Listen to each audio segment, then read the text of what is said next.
It says live. Yeah. Yes, but Instagram is not going live with me. Oh. Oh, there we are. All right. We are live.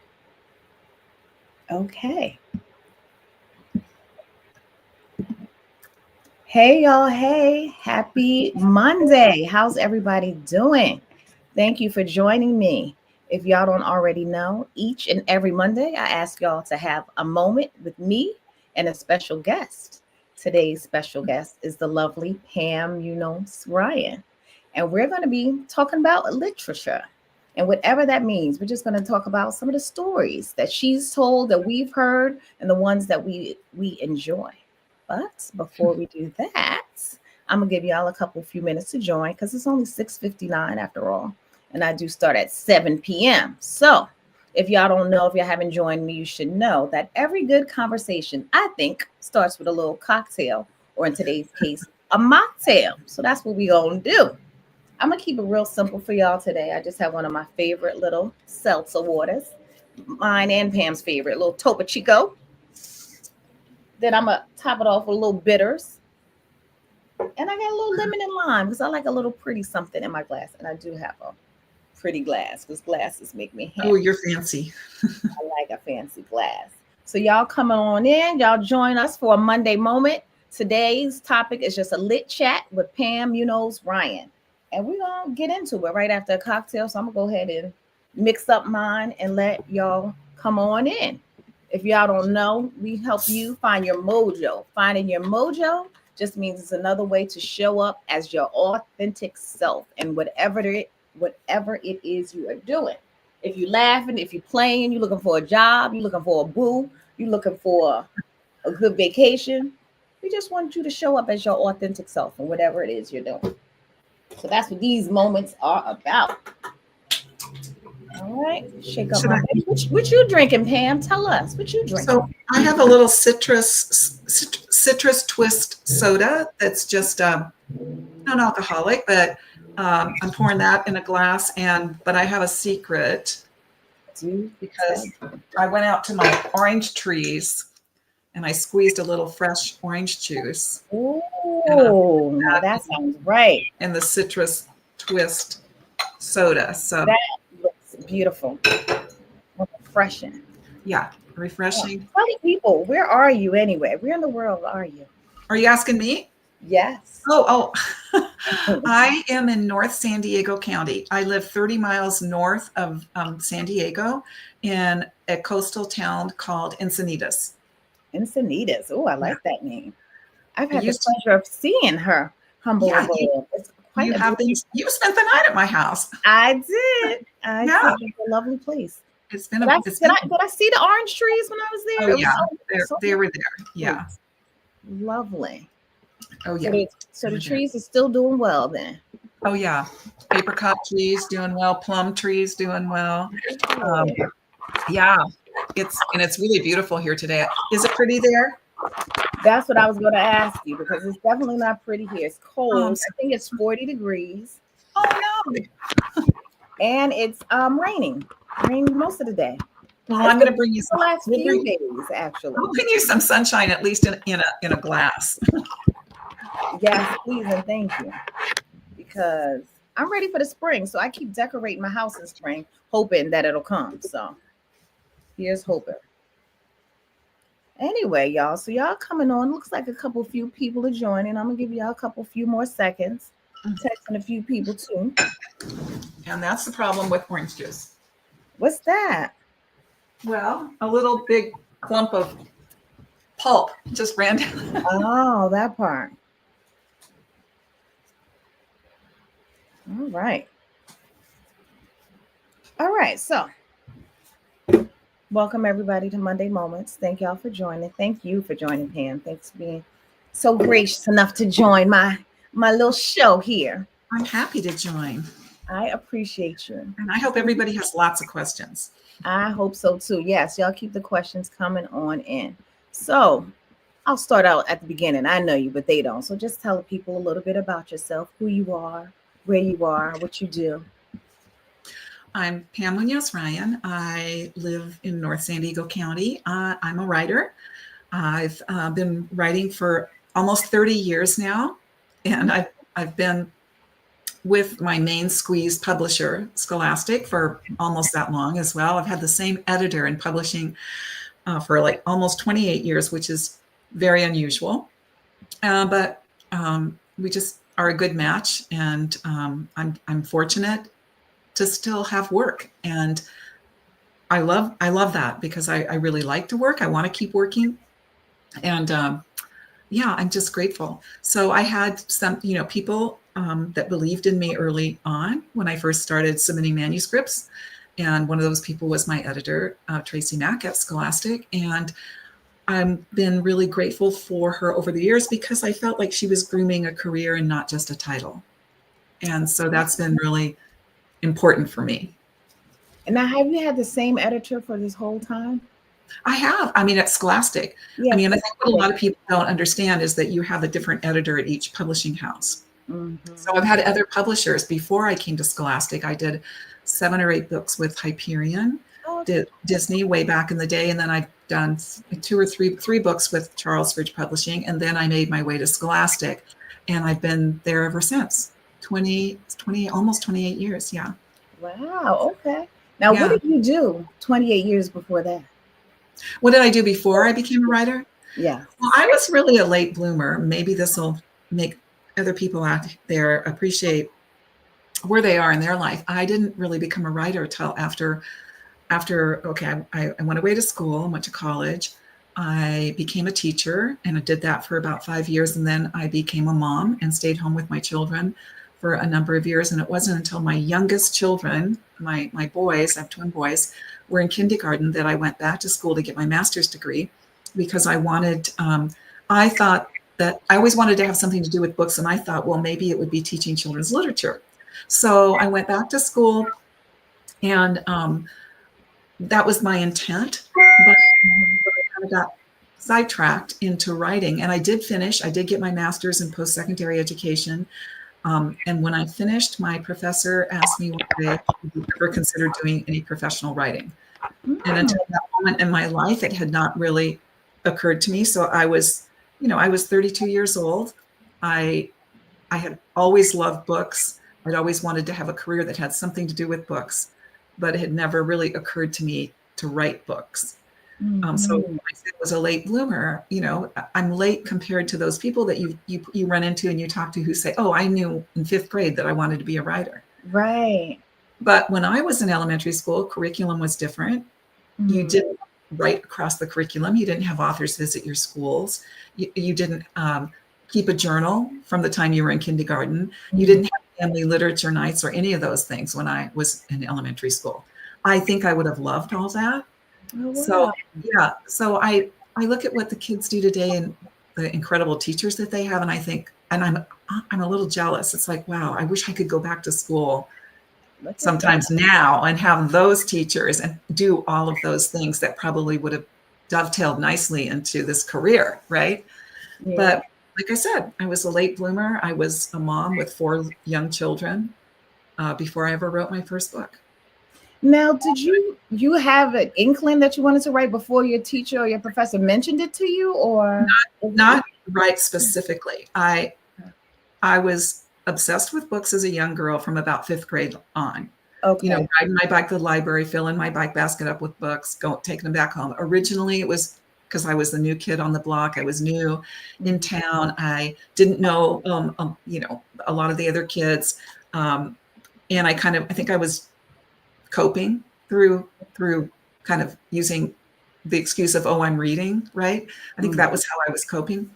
And so I always loved books from then on, and I was what you'd call an obsessive reader, one of those kids that was an obsessive reader, but not till about, like I said, not till about 5th or 6th grade. And then when I got into high school, I didn't really, get into writing or like join the newspaper or any of those types of things that kids do. I think I was just busy being a teenager. Oh, and then, yeah. So when I went away to school, I wanted to do something that had to do with books, but I wasn't quite sure what that was. So I thought it would be teaching. I wanted a career that would keep me close to books. Okay. And Now, so that's, yeah. what did you teach? I worked for the Escondido School District. I was a bilingual Head Start teacher. Oh, Then I was the director of an early childhood program here in Encinitas for about 4 years. And but then when I went back to school to get my master's, so I had my children. I went back to school to get my master's, and that's when it, So when that professor asked, so when my professor asked me if I'd ever done any professional writing, it was like she planted a seed that wouldn't stop growing, and I could not stop thinking about it. You see? And so I just, it just was kind of like I was following dots on a path. And then ironically, 3 weeks later, a woman that I had been working with for a number of years in a program approached me out of the blue and said, by any chance, would you be interested in helping me write a book? And I said, why would you ask me of all people? And she said, because you might not remember this, but years ago, you wrote me this thank you note that was so lovely, and I've never forgotten it, and I've never forgotten the way it was written. And I think she just said, you could help me. And so I just thought, okay. I was like, sort of that attitude, just keep going forward until somebody tells you to stop. And if nobody tells you to stop, just keep going forward, right? So yeah. So I'm going to ask you more about that, but I want to make sure I answer the people's questions. So Mama says, so happy to see you, Pam. And then she says, how many books have you done? And then she also asks, what was your first book? So there you go. Well, first, I'm so happy that she's there. And because I asked Maisha about you before we even went live. So I was happy to hear that you're there. I've written over 40 books. I think I'm around 43 or 44. Many of my books, early books, are long out of print, but a lot of them are still in print, thank goodness.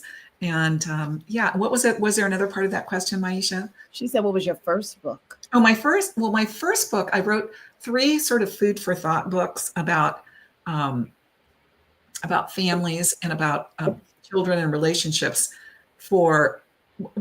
they were kind of like little gift books, like thoughtful gift books that you'd find like in a Hallmark store. This was way back in the day. And so those were my first books, but they were like in an adult gift market. And then after that, my first children's book was 100 as a Family, and it's still in print. And as a family. Yeah. And so I have them all here. I can drag them out if you'd like. And so I've written lots of picture books. I've written picture books for older readers, like When Marian Sang and Amelia and Eleanor Go for a Ride. And then I've written early readers and then middle grade, and some of my middle grade novels cross over into young adult, and some of them are used in adult book clubs as well. Rightfully so. Now, you said when you first started writing, you had somebody planted a little seed and it just kept growing. Like, how did you know who to write to? Like, how to write? Like, you wrote, and then what did you do? So when she suggested, so my professor asked me, I was finishing my master's, and I did finish it. She called me into her office one day and she said, have you ever considered doing any professional writing? And I thought she meant like for journals or academic stuff. And I said, no, I've never really thought about that. And she said, and I said, I'm not really, I'm not sure about the research. And she goes, no. I just meant, have you ever done any professional writing? Because based on some of your papers that I've read, I was just curious. And even though we had been good friends, because she was my advisor, she just based on what she had been reading, she sort of presumed that maybe I had some sort of professional training, because I was an adult at this point, remember? And I told her no, and she encouraged me. She said, you should. It might be something you might want to pursue. Wow. And honestly, it's just that one person saying that one thing that, encouraging me to do it and making me feel like I could, that helped me move forward. And I went home and I just sort of started thinking about it.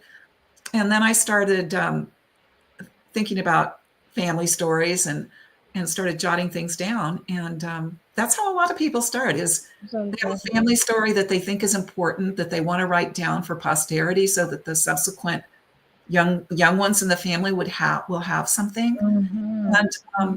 and that's what happened with me. Wow, I love that.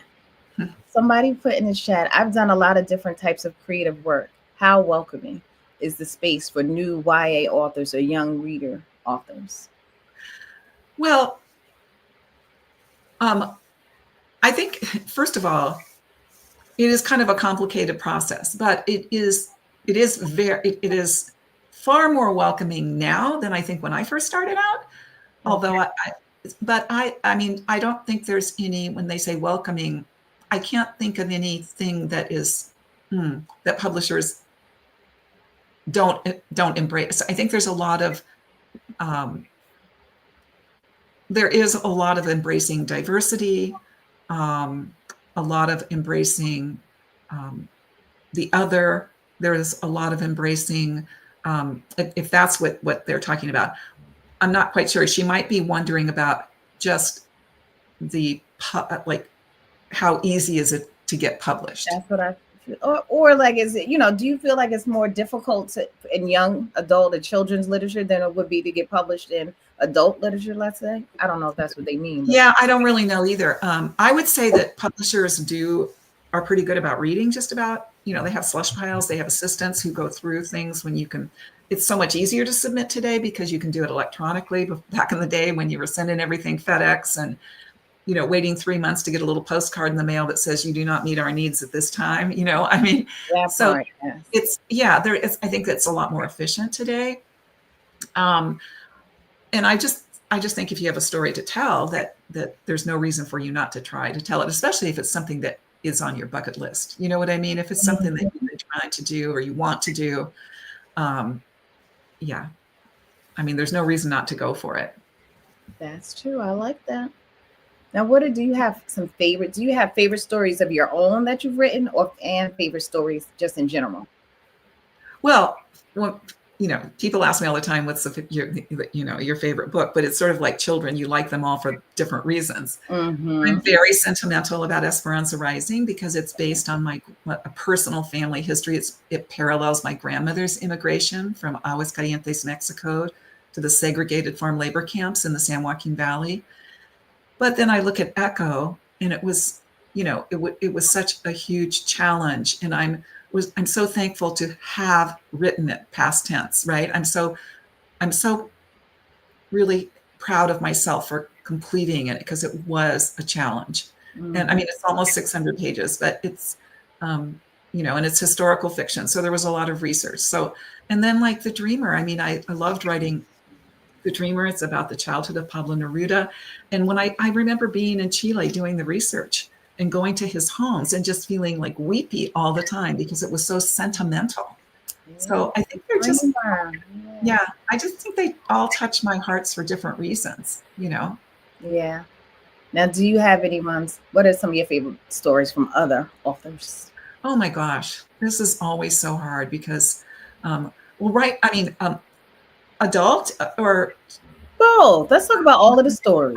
Right now, I'm sort of enamored with this Irish writer, Claire Keegan, and she's written this beautiful book called Foster, and then Small Things Like These, and Foster, you said, like foster parent?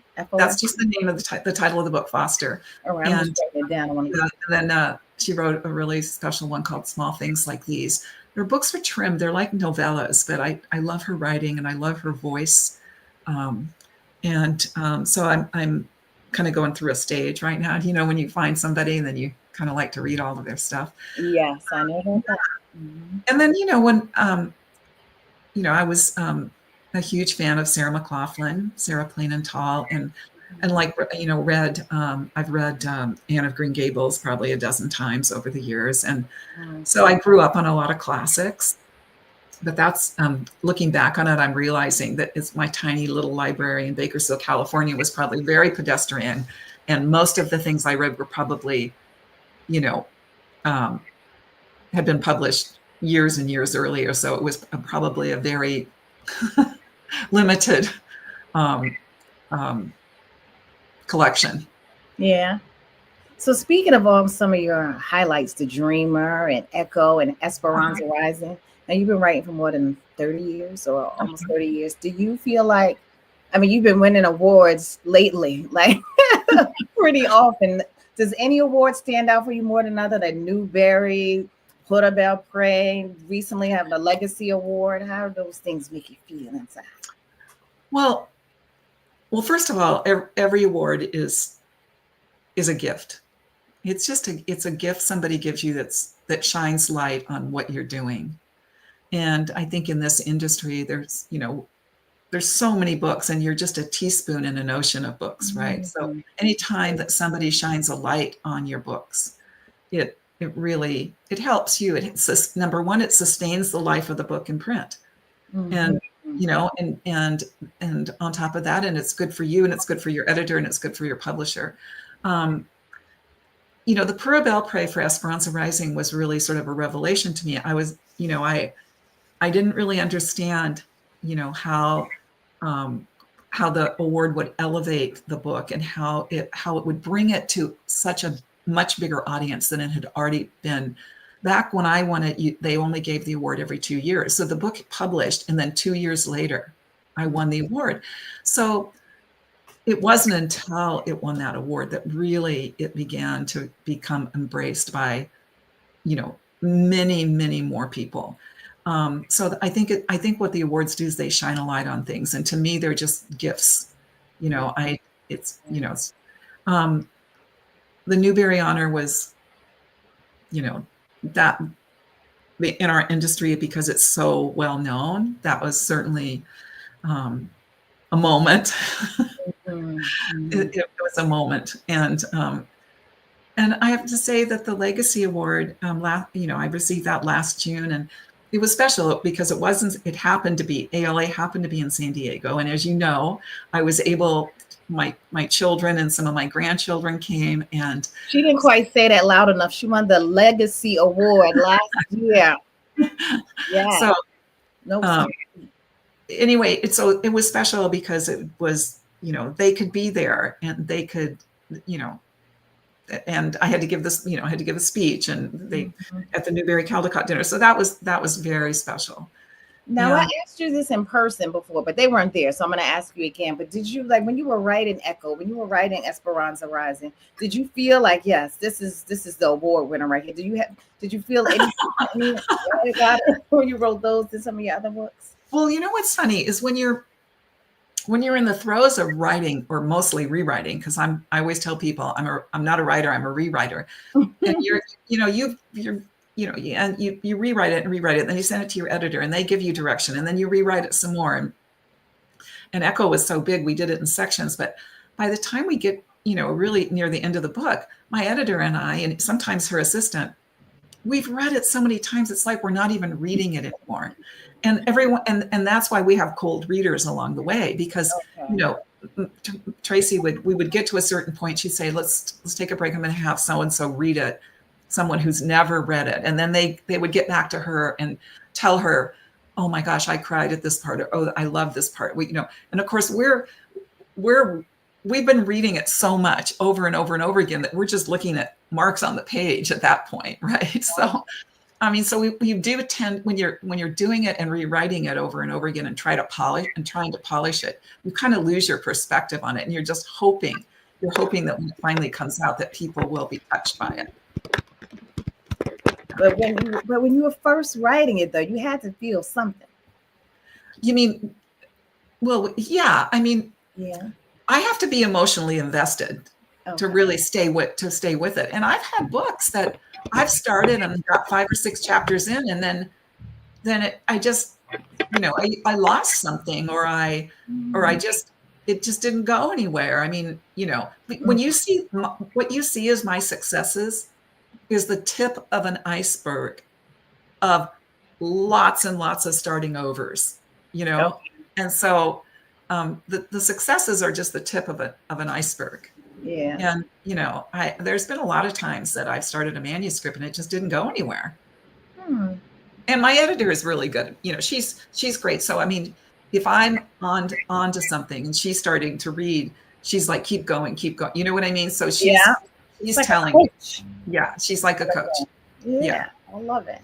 I didn't know I was going to ask you this, but now as you were talking, do you have any sequels you think, or any series books in you, like Well, Esperanza too?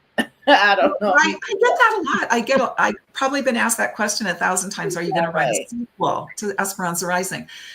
I didn't write it with the intention that it would be a sequel, Mm-hmm. uh, or a trilogy or a series.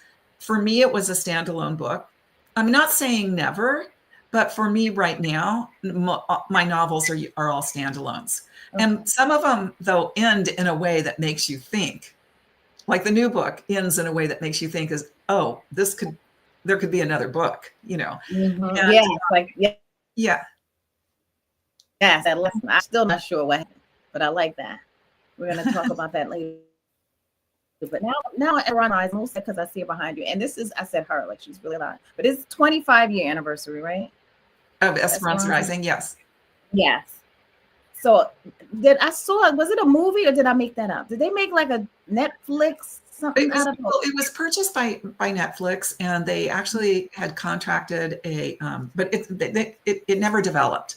Okay. It was released because even though they had people attached to the project, like a director and screenwriter, and then Netflix disbanded their family entertainment division, and so it was caught up in that whole thing. Oh, okay. So yeah, no, there's not. But right now, it is under. It has been. A producer has it on with a shopping agreement right now, so it has been optioned again. Okay, so I didn't make that up. All right. Well, yeah, I don't know. Yeah, at one time, I'm sure there was a memo that went around the office about that one project, but it didn't pan out. See, Yeah. in my book club that I'm in, sometimes we read a book and then we one of our members makes up the actors in it. So that's great. right. So as I was about to meet with you today, I was like, I wonder who I would pick for Esperanza. Anyway, Yes. that's too hard to answer right on the spot. I know, I'm right. gonna float that around in my head a little while. Somebody had a question on Instagram. Let's see. She says, would you suggest having a coach as you write a book to keep you on point? Highly Gifted is asking this. Well, I don't know what that is really. I've only ever had an editor, but the editor is at the publishing house, and my project would be under contract when I have an editor.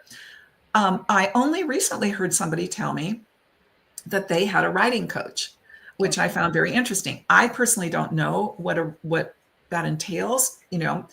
Hiring somebody. I don't know if it's somebody that you hire, and I'm not really sure what kind of advice they give you as you go along.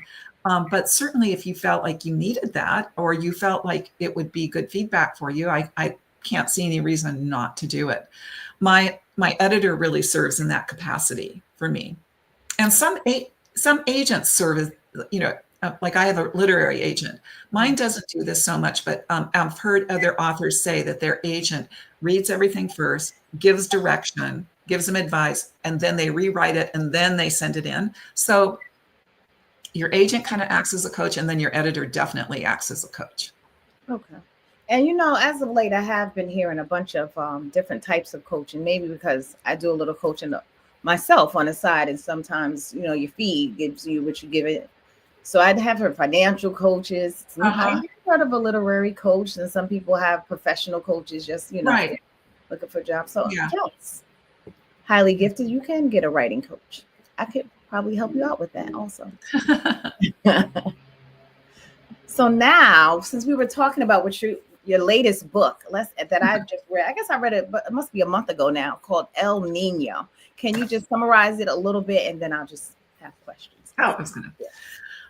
Okay, so El Nino, the title it is about the weather effect, El Nino, but El Nino in Spanish also means the boy. And it is about a young boy, and he's had a tragedy in his family, and it is how he reconciles his grief in the family, but it also the book also talks about how different people around him also reconcile their sorrow. And the book is framed within an original myth, an original myth, and based on the mythology of my state, California. The book begins once there was an island called California, and so there is a myth, and it is about the myth is about a underwater world with mer people who I call mermalians, and so in the mythology part of the book is this fable about this underwater realm and this world. And yeah, do you want me to go further about how that all came about, or yeah? No, you don't have to do any spoilers for the people that will read it. But yes, that's the part I wanted you to hit on about the mer people and the myth. I really like. And was California really an island before? Because there was some. Right? So this is in the author's note. I explained. Lovely. Thank you. I explained the real stuff, what really happened. So back in the 1500s, there was a novel called, I'll say it in English, The Escapades of Esplandian, this guy. And it was what you called a chivalric novel. And that was a genre of the time. Mm-hmm. And what it was is like, it was a conquistador going to a foreign land, claiming conquering the land, claiming it for Spain, and converting everybody to Christianity. That was the premise of the whole genre. Okay. And all of these, quote, chivalric novels were, like that. And inevitably, when they would go to the land where they would and convert it to Christianity, they would also marry the princess or the queen or whoever. Mm-hmm. So back in the day, in the 1500s, this author named de Montalvo wrote this story, and it was about that very thing. And people began to believe that the story was true. Mm-hmm. Sailors, because Montalvo talked about an island called California that was covered in gold and with an Amazonian queen, and inhabited only by women. So everybody began talking about it and passing the story along, and especially sailors, because it was an island from around the world, would pass the stories, the legends, mouth to ear, ear to mouth. The king and queen of Spain didn't want to risk the story not being true. So they commissioned the explorer Cortez to go find the island, claim it for Spain. And so he couldn't go. He was ill. He sent Ulloa to find it. And so Ulloa went to the coast of Mexico and the Gulf of Mexico and traveled down, down, down, down, and up, up, up, up, and didn't find an island, found a long peninsula, and went back and reported to the king and queen of Spain. There's no island. But when map makers redrew the maps, they, as a nod to the storied queen, to the story, they named the peninsula Baja California, and they named the top of it, the continent, Alta California. I love it. So that's how California got its name. But in my mind, the island was there all along, just off the coast near, Catalina, and that Ulloa just missed it. He didn't see it. And at that point, it was submerged. I like it. I can visualize it as you're saying it. And when I was reading the novel, I thought about this underground setting. What if it really did go underground? So you all haven't read it, but when you do, because you have to read it, El Nino. I love how you intertwine the name of the book and the fact that it means boy, and the main character was a boy, and then some of the mythical things that happened. Did you know that was going to be the title of the book when you were writing? Yes, I pretty much did know that. Yeah. I had been playing, the weather effect, because I live here in California, and the whole weather effect of El Nino has always been so prevalent. And I was also fascinated by how the name of El Nino came about, and how it affected, how it affects, coastlines all over the world, and weather, in general.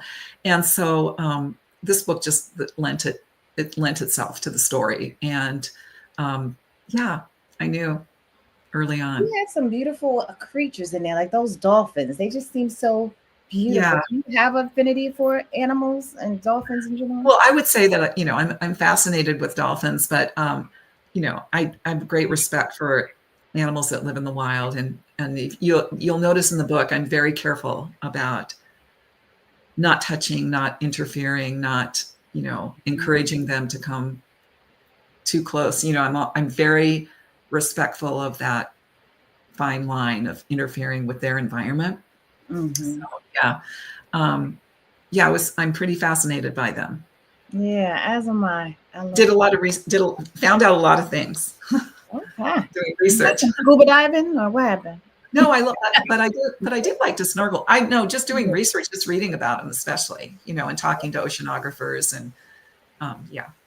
I think that's the fun part about writing books also. You get to ask people lots of questions and do some research. Yeah. I always And want people to know the things. and Yeah. people are so, I mean, experts, they're so willing. They've spent their whole life, gathering this knowledge.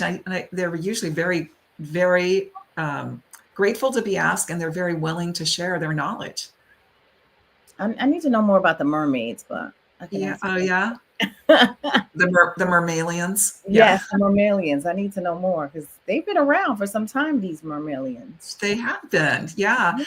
So many of the stories that, because I read a lot of mythology and stories about lost worlds and island legends and stuff. And so much of it harkens back to Greek mythology and ancient tales from the Far East. And Yeah, yeah. I'm a fan of the Greek mythology. I just thought of this. Now, when you're writing, how did you know? So you decided to write and you knew you wanted to write and you've been close to books. But how do you write as an older person for middle grade and elementary and high school folks? Like how do you have that voice? Oh, wow. It's kind of like asking you, how does your brain work? Yeah, well, But well, here's the thing. I think that it's really interesting to me that I write for the age I was when books made the biggest difference in my life. That fifth, sixth, seventh, mm, eighth grade. I mean, I don't know if I was the new girl, a new kid at school in fifth grade. I never did fit into fifth and sixth. Those kids have been going to school together forever. Went into seventh and eighth grade, that junior high, that was a toughie and for me. And honestly, I spent all my time at the library, wow. and I think it saved me in a way. Yeah. And like I said, I find it interesting that I now write for the age that I was when books gave me the most hope. That's beautiful. And if So I remember correctly, I think when I started falling in love with books, I was about sixth grade. And it yeah, was Island of the Blue Dolphins, one of my favorite yeah. ones. Not that you asked me, but that was one of my favorite ones. And what's the other one of my favorite? Julie of the Wolves. I Oh think yeah, it's like 500 that's names. beautiful. Yeah. That's a beautiful one. So yeah, I mean, I don't know. Most books. I mean, when you think of it this way, newspapers are written at about a sixth grade level. So I Mhm. mean, you don't, you know, like to write a middle grade book. You know, a, a lot of it is not so much your writing as it is your subject matter that makes it older. It makes Right. it young adult or adult. Right. So Yeah. you can still write a story for anybody, if you're writing if you're writing at the level that you would write a newspaper article, it's really for anybody but fifth, sixth, seventh, eighth. You know what I mean? Mm-hmm. I don't know if that makes sense, but Yeah, no, it does. And it's also beautiful. That's when you started writing, the age that you were when you fell in love.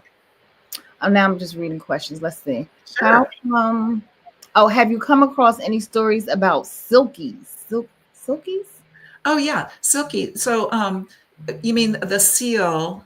Um, uh, yes, I watched the movie, by the way. Funny that they should not funny, but coincidental that they should ask.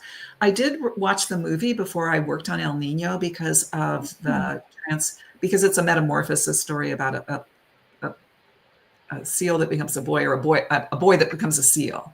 Okay. Is that what you're thinking about? I'm pretty sure that that's what they're thinking about. It's Yeah. yeah. Silkies. I haven't heard of the silkies. Okay. You can look them up. You can look them up, and there there Yeah. there is an old movie that you can still check out and watch about that. I like that. Yeah. Sickies. Yeah. Okay. Let's see. What does Barbara say? How do you feel when someone disagrees with something you have written?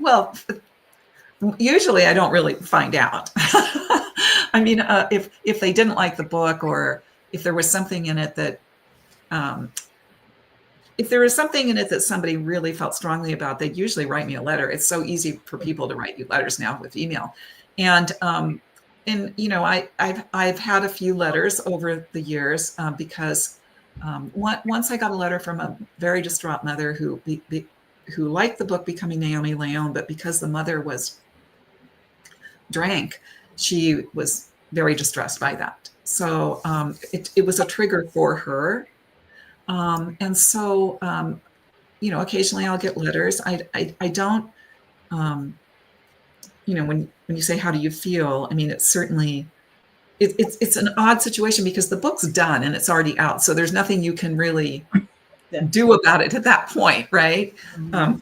And it's certainly their right to feel that way. And I do write about you know, a lot of my books are about things that are emotional, so it can be a trigger for people.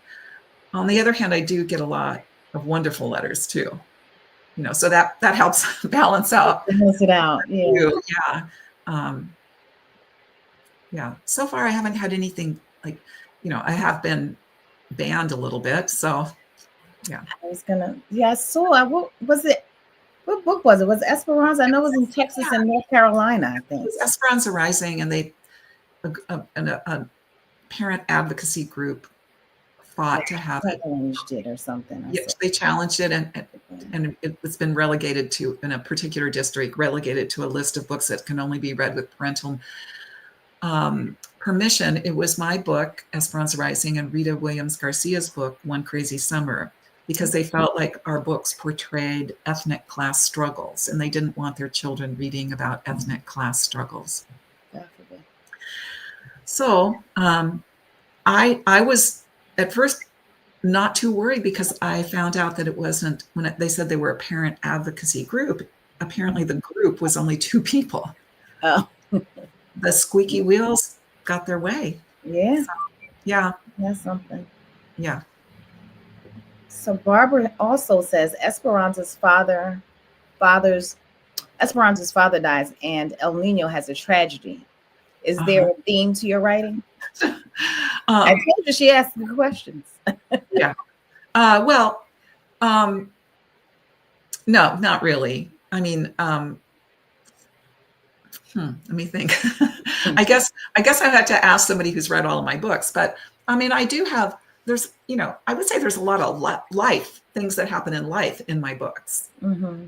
and I have. I mean, I have some books that, you know, have some sad circumstances in them, but they're, and other books that have, you know, physical challenging things, adventure type things happen to my characters. So I'm not sure that there's a particular theme. I mean, if you ask people what does Pam Munoz Ryan write about, I think what I get mostly is she writes about social justice and strong women um, um, and overcoming, you know, obstacles. But I think most of my books are based on social issues. Social issue. Yeah, I think that's a good. You think that's good? Yeah, Yeah. I think that sounds about right. Well, you kind of answered this question already, but since I have to ask it every episode, please tell us how you found your mojo in writing, Well, or how do you find it? Because you always write. yeah, I I was at a stage in my life, you know, so I originally wanted to have a career that had something to do with books. And I was never really exposed to all the avenues that you careers that you could have that had to do with books, like writing or editing or publishing. I didn't Those things were never presented to me as a child. It was not an avenue that I even knew about.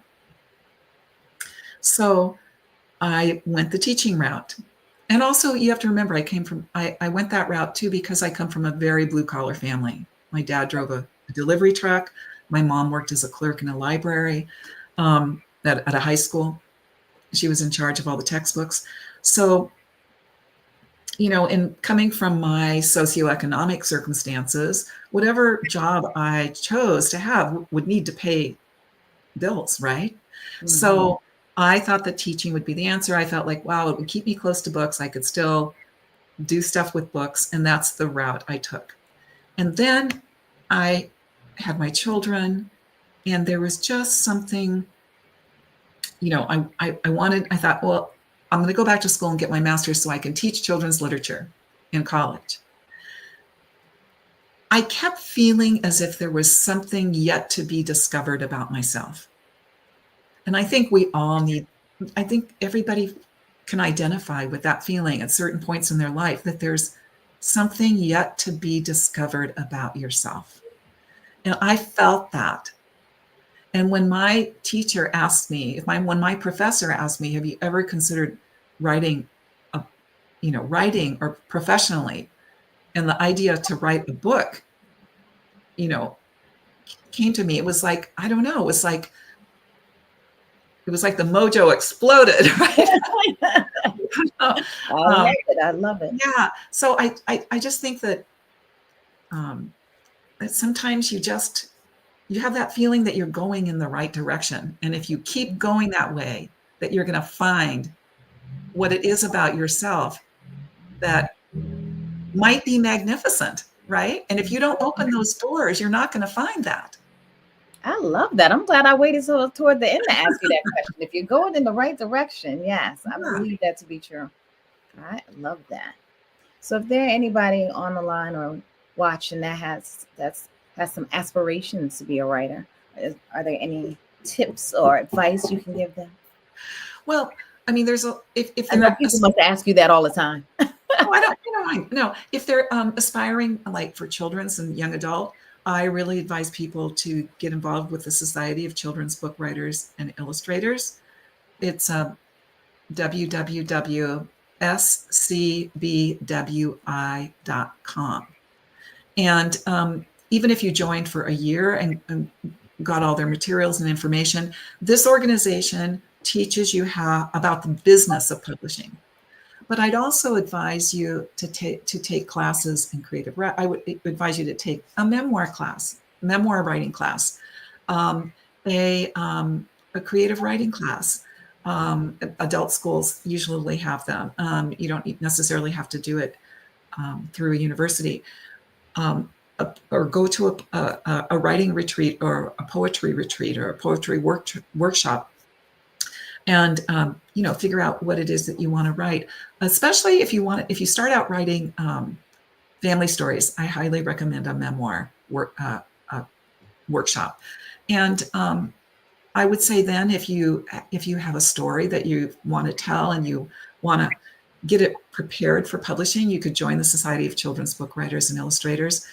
Their whole purpose is teaching people about how to go about the protocol of how to submit a manuscript and how to get published. And they would also match you up. By the way, there's branches or councils all over in various cities in your area. I'm sure there is one. And they have conferences, and they meet once a month, and they have regional conferences, and they have 2 national conferences every year, one in New York and one in Los Angeles. And like I said, their whole purpose is to teach people about how to go about this. Well, thank you. Thank you for sharing with the people. Have we been talking that long? I think so. 7:47. But before I let you go, I want to know just a fun fact about Pam. Can you share something that doesn't have to do with writing? It's a fun fact. Wow. Well, I live near the Pacific Ocean, so I love to head down there and walk. And I have these 2 giant apricot trees, and I have a bunch of plum trees, and plum trees too. And I make jam. I make jam. This last summer I didn't have a good crop, but the year before that, then I made like all these pints of peach ginger jam. Oh, I like it. I could make some good drinks with all that fruit you had back there. You could, and yeah, and then I have orange trees, and I have a dog named Wally. And Oh, Wally. Okay. Wally, you met Wally. Yes, You Wally's should have met Wally. fun. Hey, Wally. Yeah, Nice. and yeah, Now I'm going to ask you. You know, I have to ask. You have grandchildren now. Do they read your books? Because you are your they kids do. grow when Yeah. you're reading, So, right? so my kids were never impressed with me because by the time I started writing books and anybody knew who I was or anything, or my books were adopted into curriculum, they were too old. So they were like older, like in high school, college. But now that I have grandchildren, yeah. So they read Esperanza Rising in the 5th grade, and I go visit their class. Yeah. And when Echo was up for the California Young Reader Medal, my oldest granddaughter was in 8th grade, and her whole class, Oh, her whole school read it. And so, yeah, they're far more impressed with me than my children. Yeah. okay. Well, that's kind of good. You know, I know what they say about the grandkids.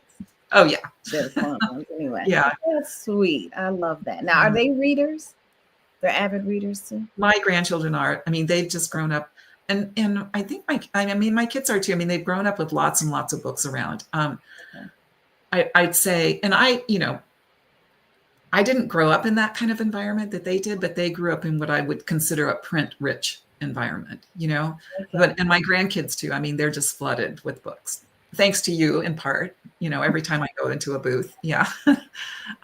So yeah, no, it's really really nice. It's one of the things that I'm most proud of. Yeah. Nice. I mean, the best text I ever got was from my oldest granddaughter, and she was about 6th grade, and she sent me a text, and it said, Nani, help, emergency, I'm out of books. Oh my goodness. And I still have a screenshot of the text because you know what? I'm done. I did it. I did my job, right? Help. I'm out of books. How could that ever be? I know. And then it was an emergency. Right. Yeah. All right. Well, I'm going to let the people go, but not before you tell us what's coming next. Very excited. So El Nino publishes in a week. So if you can pre-order it now, if you want. But next year is the graphic novel of Esperanza Rising. And I wrote the script for that. And so I'm keeping my fingers crossed that it's going to stay on schedule. I think it shall. I'm excited about that. Now, Yeah. I asked you this also when I saw you, but just because I told you I love Mice and Beans. I don't know why I love that so much. It's a picture book. Do you have any picture books in your future? Because I'm just saying. I do. I actually have been working on one. It's not. It hasn't gone to my editor yet, but she knows I'm working on it. All And right. Stay yeah. tuned. Yeah. Yay. All right. Well, Pam, thank you so much for being You're so welcome. gracious to join my lovely show here.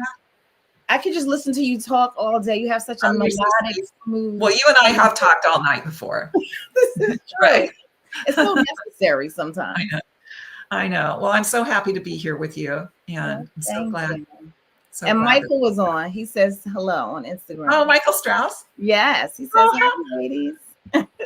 Wow, so nice to hear from him. Yes, it is. Love me some Michael. Well, thank you again. I hope to have you on here part 2. You won't have a part 2 book, but we might have a part 2 with Pam. Oh, let's do a part 2. Yeah. Yes. All right. I appreciate you. Have a good rest of your day. You have more of your day left than I do, but I'm going to have dinner hopefully before 10 o'clock. That's what I'm Okay. Bye, everybody. Thank you so much. Have a good night. Bye. Bye, everybody. Thanks for joining. See you next Monday. Next Monday, we're going to talk to two therapists about what to do when you're in an abusive relationship. So make sure y'all tune in next Monday, 7 p.m. EST. You don't want to miss that. Don't forget, I'm streaming on YouTube now and Instagram. I'll post the latest episodes along with some short reels on both Instagram and YouTube. Holla at your girl. Have a good night. Bye, y'all.